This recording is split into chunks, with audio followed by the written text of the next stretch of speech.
Dimanche 26 janvier avait lieu à Paris la manifestation organisée par le collectif Jour de colère, décrit comme un mouvement contre le gouvernement de François Hollande. Les chiffres varient de 17 000 à 160 000 protestataires selon la police et les organisateurs.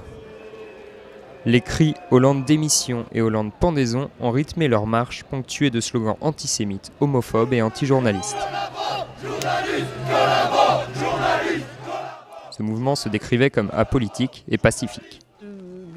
Un mouvement plutôt de droite, disons, opposé à la gauche, parce que c'est de la politique de gauche que l'on subit et dont on ne veut plus.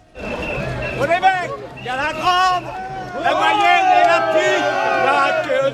François, la sens-tu, la quenelle dans ton cul, la quenelle, la quenelle. Une soixantaine d'associations y étaient regroupées sous diverses thématiques.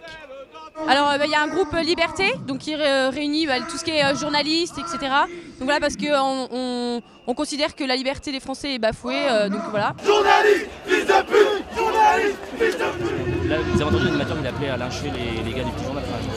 Faites gaffe, il vient de dire les journalistes que là-bas on n'en veut pas, on leur réserve un accueil particulier. Faites gaffe à vous, parce qu'avec la caméra, ils sont tendus. Après il y a un groupe famille, donc là c'est au niveau de toutes les lois et toutes les mesures qui ont été prises au sujet de la famille, donc par exemple avec le mariage pour tous, l'avortement, etc. Parce qu'on n'est pas du tout satisfait de la politique qu'il mène. Ça a commencé l'année dernière avec les lois qui ont bafoué le mariage, la filiation pour les enfants, qui a programmé par la loi que des enfants n'auront soit pas de père, soit pas de mère, et ça c'est intolérable et ça continue. Les lois pour les familles sont massacrées, alors oui, je manifeste très fort et je suis en colère. Il y a un groupe fiscalité, il y a aussi un groupe jeunes étudiants, donc là voilà c'est les jeunes et étudiants français qui sont en colère, qui ont envie de montrer voilà, qu'ils ont un avis et ils ont envie que le président et la France le prennent en compte. Divers groupuscules plus ou moins extrémistes se sont greffés à la manifestation dans le but de répandre leurs idées. Vous prenez le gouvernement Hollande, vous allez avoir que des juifs et des francs-maçons. Alors ça choque de le dire, cette domination communautaire sur le peuple français est absolument inacceptable. Je ne peux pas accepter que mes services publics, que ma famille soit mise en danger par la dette, par l'immigration, tout simplement parce qu'on a un gouvernement corrompu. On n'est pas des extrémistes, nous sommes radicaux.